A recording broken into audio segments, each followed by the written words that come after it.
इडाटन jump season 2 का first episode कुछ इस तरह से शुरू होता है कि शो काफ़ी जल्दी में रहता है। वो अपने घर से बाहर निकलता है और अपने गैराज में जाता है। अपने गैराज में जाकर अपने फ्लेम काइजर को लेता है और कहीं चला जाता है। शो काफ़ी जल्दी में था। वो अपने फ्लेम काइजर को बहुत ही तेज़ी से चला रहा था।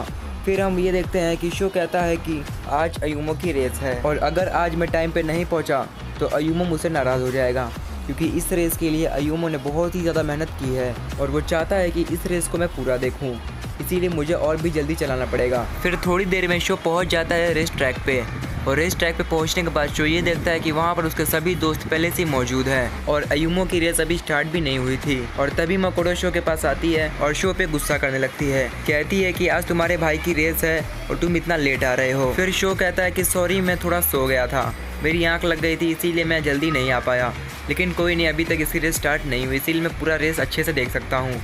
फिर थोड़ी देर में अयूमो की रेस स्टार्ट हो जाती है। अयूमो का जो ओपोनेंट था वो काफ़ी अच्छा राइडर था, इसीलिए अयूमो को रेस जीतने के लिए काफ़ी मेहनत करनी पड़ेगी। पूरे रेस में हम ये देखते हैं कि अयूमो का जो ओपोनेंट है वही आगे था, लेकिन जब लास्ट में फिनिश लाइन काफ़ी नज़दीक आ जाती है तब अयूमो अपना असली रंग दिखाता है। वो अपने बाइक को और भी ज़्यादा तेज़ कर देता है और एक ही झटके में अपने ओपोनेंट को पीछे कर देता है और रेस को जीत लेता है। अयूमो काफ़ी ज़्यादा खुश हो जाता है और उसके दोस्त भी खुश हो जाते हैं, खासकर शो, क्योंकि इस रेस के लिए शो ने उसे काफ़ी अच्छी ट्रेनिंग दी थी।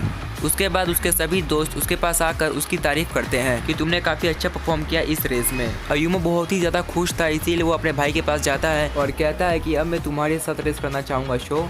फिर शो भी हाँ कह देता है, क्योंकि इडाटन बैटल किए हुए शो को काफ़ी टाइम हो चुका था। लेकिन शो कहता है कि हमारी बैटल होगी मेरे फेवरेट जगह पर, जो कि है एक्स जोन। फिर वो लोग एक्स जोन पे चले जाते हैं, लेकिन शो और उसके दोस्त जैसे ही वहाँ पहुँचते हैं वहाँ पर अचानक से एक डार्क एनर्जी आ जाती है और उस डार्क एनर्जी में से मिस यूकी और आर्थर बाहर निकलते हैं और उन्हें देखकर वो सब काफ़ी खुश हो जाते हैं, क्योंकि वो लोग काफ़ी टाइम बाद उनसे मिल रहे थे। तभी शो मिस यूकी से ये पूछता है कि आप लोग अचानक यहाँ पर कैसे आ गए, कहीं एक्स जोन पे कोई खतरा तो नहीं आ गया है। तब आर्थर कहता है कि नहीं शो, ऐसा कुछ नहीं है, एक्स जोन पे कोई भी खतरा नहीं आया है, इसीलिए फिक्र मत करो।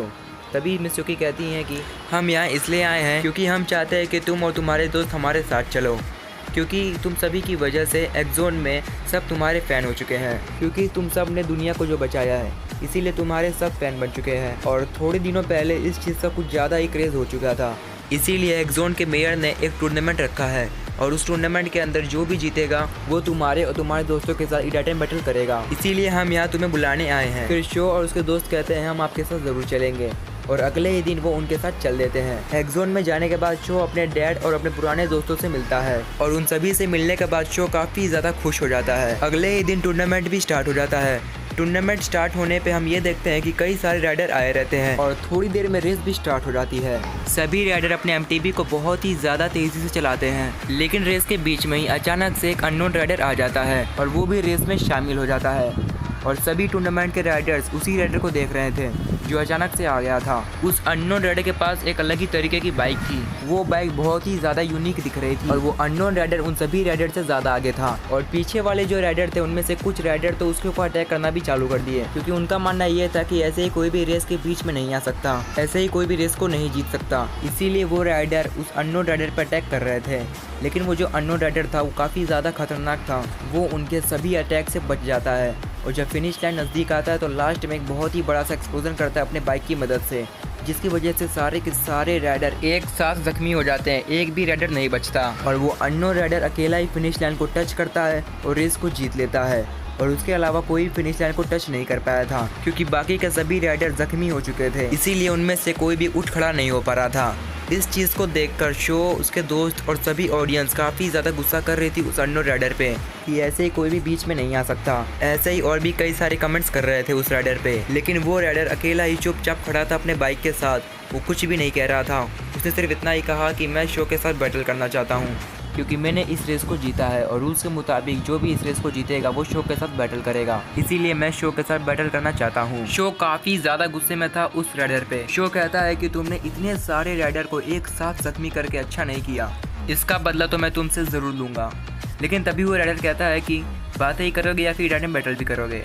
तभी शो कहता है ठीक है, हमारी बैटल होगी, वो भी आज, या फिर मैं ये कहूँ कि इसी वक्त। लेकिन तभी गाबू कहता है शो को, शो उसके साथ तुम बैटल नहीं करोगे क्योंकि वो मेरा शिकार है, उसके साथ बैटल मैं करूँगा। तभी शो कहता है नहीं गाबू, उसने मुझे चैलेंज किया इसीलिए उसके साथ बैटल मैं ही करूँगा। तभी गाबू कहता है कि देखो शो, वो मेरे लेवल का है, उसके बाइक की पावर मेरे ब्लडी फैंग से काफ़ी ज़्यादा सिमिलर है, उसके पास भी एक्सप्लोजिव पावर है और मेरे पास भी एक्सप्लोजिव पावर है, इसीलिए हम दोनों की बैटल होनी चाहिए। गाबू ने बहुत ज़्यादा जिद किया और आखिर में जाके उसने शो को मना लिया। लेकिन तभी वो राइडर कहता है कि मुझे किसी चूहे के साथ बैटल नहीं करना, मुझे शो के साथ बैटल करना है। लेकिन तभी गाबू पलट के जवाब देता है कि एक बार इस चूहे के साथ बैटल करके तो देख, फिर तुझे पता चलेगा कि ये चूहा है या फिर शेर। गाबू की इतनी बात सुनकर वो अननोन राइडर बहुत ही ज़्यादा गुस्से में आ जाता है, इसीलिए वो गाबू के साथ बैटल करने के लिए हाँ कर देता है। फिर इन दोनों की बैटल स्टार्ट होती है। इन दोनों के बैटल का रेस ट्रैक बहुत ही ज़्यादा लंबा था, इसीलिए इतना तो फिक्स था कि रेस काफ़ी टाइम तक चलेगी। इन दोनों की रेस में काफ़ी ज़्यादा टकरार होती है, दोनों ही राइडर अपना बेस्ट देते हैं, लेकिन रेस के स्टार्टिंग से ही वो अननोन राइडर गाबू से बहुत ही ज़्यादा आगे था, इसीलिए गाबू और भी तेज़ी से अपने ब्लडी फैंग को चलाता है। और जैसे ही गाबू उस अननोन राइडर के पास पहुंचता है, वैसे ही अपना स्पेशल मूव ब्लडी इंपैक्ट उसके ऊपर इस्तेमाल कर देता है, जिसकी वजह से बहुत ही बड़ा एक्सप्लोजन होता है और बहुत ही ज़्यादा धुआं आ जाता है। और जब धुआं हटता है तब हम ये देखते हैं कि वो अननोन राइडर को कुछ भी नहीं होता, वो और उसका बाइक दोनों ही सही सलामत थे। ऐसा लग रहा था जैसे कोई शील्ड उसे प्रोटेक्ट कर रहा है। इस चीज़ को देखकर गाबू और बाकी सब हैरान हो जाते हैं, क्योंकि सबको पता था कि आज तक कभी भी गाबू का स्पेशल मूव ब्लडी इंपैक्ट नाकामयाब नहीं हुआ है, लेकिन आज हो जाता है। इसीलिए सब लोग बहुत ज़्यादा हैरान हो जाते हैं कि आखिर ऐसा कैसे हो गया। लेकिन तभी वो अननोन राइडर भी अपना स्पेशल मूव इस्तेमाल करता है, जो कि है लाइटनिंग स्पीड। इस मूव से उसकी बाइक और भी ज़्यादा तेज़ हो जाती है और वो कुछ ही सेकंड्स में रेस को जीत लेता है और गाबू रेस हार जाता है। सब लोग बहुत ही ज़्यादा हैरान हो जाते हैं, लेकिन वो लोग इसलिए हैरान नहीं थे कि गाबू रेस हार गया, वो लोग इसलिए हैरान थे कि वो अननोन राइडर को एक बार भी पीछे नहीं कर पाया। पूरे रेस में वो अननोन राइडर ही गाबू से आगे था, वो भी थोड़ा सा नहीं, बहुत ज़्यादा आगे था।